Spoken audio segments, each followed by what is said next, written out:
The kettlebell swing is probably the defining movement of kettlebell training that you've all seen other people do, or you may have seen it on the internet.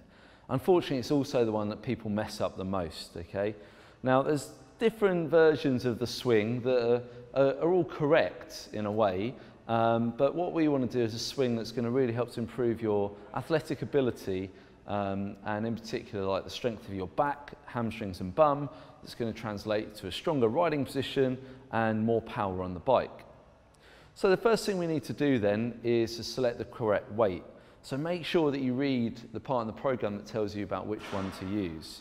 Okay, today I'm going to be using a 16, which is pretty lightweight for me, just so I want to show you it nice and smooth.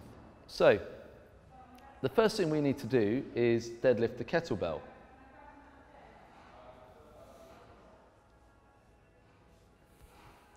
From here, what I'm going to do is put a slight bend in the knees, and then I'm just going to move my bum back and push.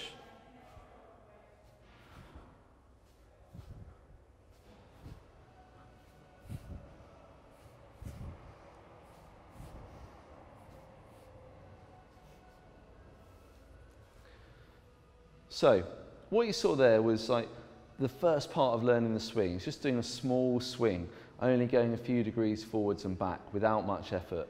What you could see, hopefully, was that all the power here comes from the hips. The hips move back, keeping a strong back position, and then they move forward, squeezing my bum.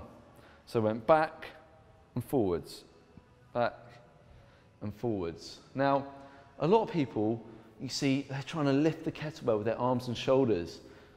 What you actually need to do is imagine that the arm is just a cable, literally attaching the kettlebell to your torso. At no point do we ever lift the kettlebell in the swing.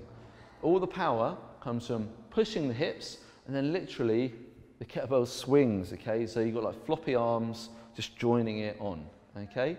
So that's the first thing you need to do, is get that timing correct to let the kettlebell swing back, then push it forwards. I'll show you again.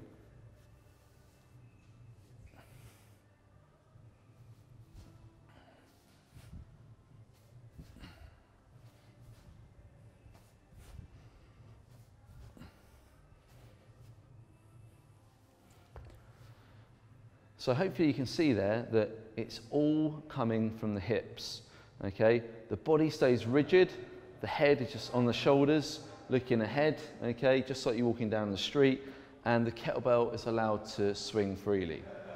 So before you move on, I'd like you to take some time now to practice that and make sure that you're getting it nice and smooth and that your hips are really in time with the natural swing of the kettlebell. Focus on relaxing the shoulders, okay, so that you're not trying to lift the kettlebell. Take some time to practice that, and then come back to this video and I'll take you through the next step.